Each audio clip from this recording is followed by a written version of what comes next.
Once again welcome back to the smart brain study. मैं आपका दोस्त डॉक्टर अखिलेश सिंह। अब जैसा कि हम लोगों ने पिछले लेक्चर में डिस्कस किया था एंडोक्राइन सिस्टम के बारे में, जिसमें हमने पढ़ा था थायराइड ग्लैंड के बारे में। आइए हम उस लेक्चर को आगे बढ़ाते हैं। अब पढ़ते हैं एड्रेनल ग्लैंड के बारे में। सबसे पहले डिस्कस करते हैं कि हमारे शरीर में एड्रेनल ग्लैंड का पोजीशन कहाँ है। तो इसका पोजीशन के बारे में हम लोग डिस्कस करते हैं। इसका पोजीशन हमारे ग्लैंड में होता है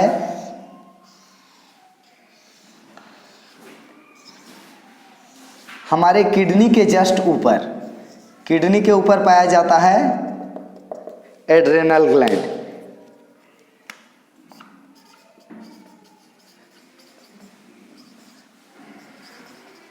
याद रखिएगा, ऐसा ग्लैंड है जो केवल हार्मोन्स को सीक्रेट करता है। जैसा कि पिछले लेक्चर में आप लोगों ने देखे कि हार्मोन्स सीक्रेट करने वाला सबसे बड़ी ग्रंथि कौन सी थी? थायराइड ग्लैंड सबसे बड़ी ग्रंथि थी।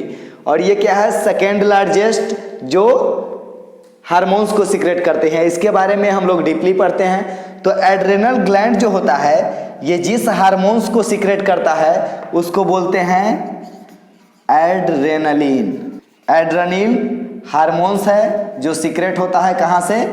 एड्रेनल ग्लैंड के बारे में। इसके स्ट्रक्चर एंड मॉडिफिकेशन के बारे में आइए हम लोग एक एक करके एक्सप्लेन कर दे रहा हूँ, आप लोग ध्यान दीजिएगा।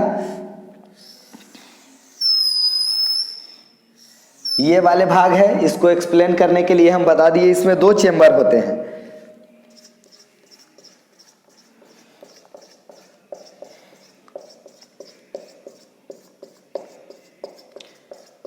एक पार्ट होते हैं जिसको बोलते हैं हम लोग कोर्टेक्स, दूसरा पार्ट होता है जिसका नाम है मेडुला।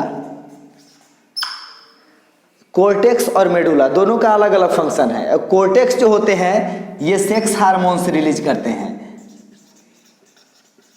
ये सेक्स हार्मोन्स रिलीज करते हैं। क्वेश्चन ये भी आता है कि सेक्स हार्मोन हमारे शरीर के किस ग्लैंड से रिलीज होते हैं? तो सेक्स हार्मोन्स हमारे शरीर में एड्रेनल ग्लैंड से रिलीज होते हैं। और ये सेक्स हार्मोन्स क्या करते हैं? फॉलिकल स्टिमुलेटिंग हार्मोन्स को एक्टिव कर देते हैं। यानी कि हमारे मेल बॉडी में ये बनाते हैं टेस्ट्रोजेन, जो कि टेस्टिस द्वारा रिलीज किया जाता है। और फीमेल बॉडी में यानी कि मादा शरीर में ये बनाते हैं स्टेरोजेन, जो फीमेल ओवम को सक्रिय कर देता है। ये मेल स्पर्म के लिए रिस्पॉन्सिबल है, ये फीमेल ओवम के लिए रिस्पॉन्सिबल है। ये काम है कोर्टेक्स का। और इसका सबसे इंपॉर्टेंट पार्ट होता है मेडुला। मेडुला के बारे में डिस्कस करते हैं। ये एड्रेनल ग्लैंड को हम लोग बोलते हैं इमरजेंसी ग्लैंड। इमरजेंसी ग्लैंड इसलिए इसको बोलते हैं इमरजेंसी ग्लैंड क्योंकि ये कंट्रोल करता है ऑल मेटाबॉलिक एक्टिविटी। याद रखिएगा, मेटाबॉलिक एक्टिविटीज। मेटाबॉलिक का अर्थ होता है उपापचयी। उपापचयी का अर्थ होता है कि हमारे शरीर में जो भी पदार्थ जाते हैं उनको तोड़ करके प्रोटीन, वसा, फैट इस सब में कन्वर्ट कर देना। जैसे कि डाइजेस्टिव सिस्टम या डाइजेशन जो होता है, पाचन की क्रिया हमारे शरीर में, वो उपापचयी क्रियाएं हैं। उपापचयी क्रियाएं में हमारे वेट का, बॉडी का वेट बढ़ता है। जैसा कि कैटाबॉलिक क्रिया में हमारे बॉडी का वेट घटता है, जैसे कि रिस्पायरेशन। आगे हम लोग डिस्कस करते रहेंगे। तो ये मेटाबॉलिक को कैसे कंट्रोल करता है? तो हम बताए हैं कि एड्रेनल ग्लैंड होता है वो जिस हार्मोन्स को सीक्रेट करता है उसका नाम है एड्रेनलिन। ये एड्रेनलिन जो होता है इसका काम है कि ये शरीर में शुगर लेवल को मेंटेन करता है। क्या करता है? शुगर लेवल को मेंटेन करता है। शुगर लेवल मेंटेन करने से, शुगर लेवल जानते हैं हमारे शरीर में जब किसी को डायबिटीज होता है तो ग्लूकोज का लेवल बढ़ जाता है और इसको मेंटेन करने का काम करता है, यानी ग्लूकोज को बढ़ने नहीं देता हमारे बॉडी में। अगर ग्लूकोज मेंटेन रहे तो क्या होता है? बॉडी का पूरा मेटाबॉलिज्म सही से काम करता है। इसीलिए इसको बोला जाता है पेसमेकर। पेसमेकर। दूसरा बात कर रहे थे कोर्टेक्स। कोर्टेक्स में आते हैं follicle stimulating hormones. Follicle stimulating hormones जो होते हैं ये हमारे मेल में टेस्ट्रोजेन बनाते हैं। टेस्ट्रोजेन का अर्थ होता है मेल स्पर्म से, मेल स्पर्म। और estrogen male sperm plus female ovum. एक लड़की जो होती है वो अपने जीवन काल में कितने अंडे को एक्सपॉयल करने वाला है, इजेकुलेट करने वाला है, वो पहले ही दिन लेके पैदा हो जाती है, जबकि मेल में ऐसा नहीं होता है।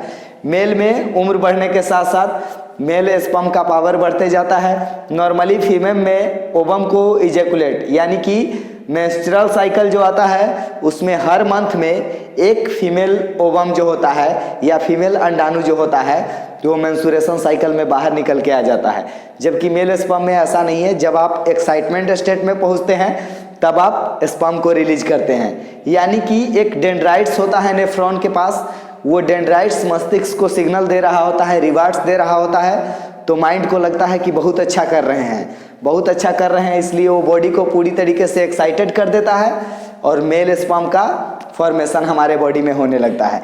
आगे दूसरा हार्मोन्स हमारे बॉडी में पाया जाता है, उसके बारे में डिस्कस कर लेते हैं कोर्टेक्स के काम में।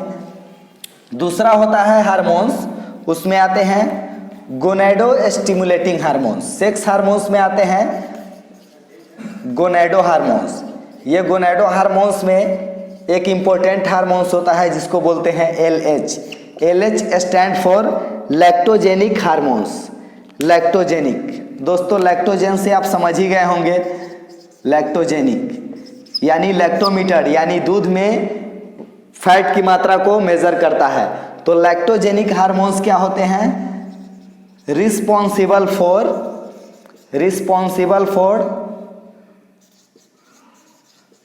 Milk secretion in female body. Milk secretion in female body यानी फीमेल बॉडी होता है उसमें मिल्क को सिक्रेट करने का काम किसका है? Lactogenic hormones.